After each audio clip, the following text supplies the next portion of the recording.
Hi everyone, today we're going to talk about the zeros of a function and multiplicity. You have a slide that looks like mine right now on your screen. On your screen, these things over here, I want to give a different pointer, are like draggable, so you can drag them over here and put them on our graph so they match my next slide. Without further ado, I'm going to go ahead and start talking about the content though.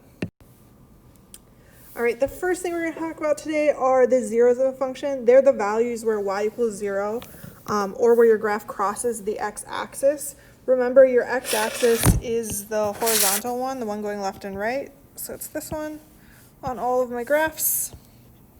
And my zeros are the spot where they cross our x-axis. So my first equation, or first graph, has a 1 positive 0. I know it's positive because it's on the positive side of my graph. My second one has 1 negative 0. That one doesn't quite touch the graph, but it should. Sorry, it's just the screen.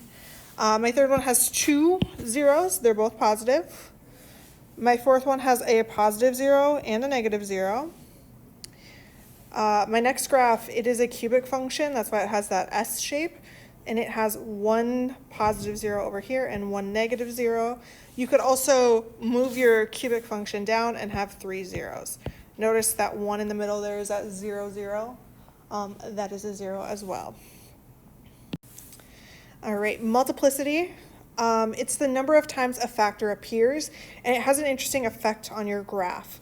Remember, the factors are like the things in parentheses. When we're talking about multiplicity, we're really talking about like the little exponents, like what is the power to each of those things. So for this one, we have 1 and 1. So my first factor has a multiplicity of 1. My second factor also has a multiplicity of 1. When my multiplicity is odd, it's going to cross the x-axis at that point. So that would mean, like, if this number was a 3, if it was a 5, if it's a 1, it will cross. As long as it's odd, it'll cross. And notice here at negative 2 and positive 2, it actually does cross my x-axis because both of those had an odd multiplicity. Now for my second one, notice at x plus 2, we have a multiplicity of 1. Really, when you set up your zeros, and you'll learn this in your next video, you have to set your factors equal to 0 and solve for x. So this means that at x equals 2, it's going to cross, oh, sorry, I forgot my negative. At x equals negative 2, it's going to cross the x-axis. And notice at negative 2, it does in fact cross. Again, I know it crosses because it's odd. That 1 up there is odd. My second one, we have x minus 2 to the power of 2. Now, because my multiplicity is even, it's 2, that means that it bounces back.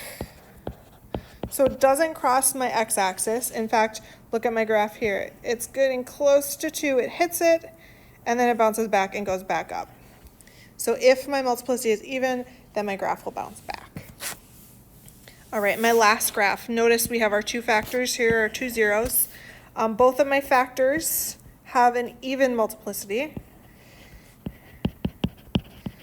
So that means that at those 2 points, it has to bounce back. So again, this one goes down, it bounces back, and then it bounces back again. That's sort of how your multiplicity looks on a graph.